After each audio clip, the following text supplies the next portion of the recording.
காத்தாடி ஒன்னத்தானே உயிர் நாடி தேடுது. காவேரி எங்கே போகும் கடல் வந்து கூடுது.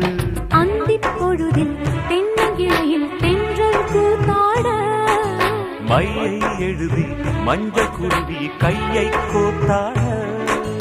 அடங்காத ஆசை கொண்டு நானும் போராட உனக்கென பிறந்தவரை கட்டி பறந்தவ இவதான். என விட உனக்கு இங்கு மனசுக்கு பிடிச்சவ எவதான்.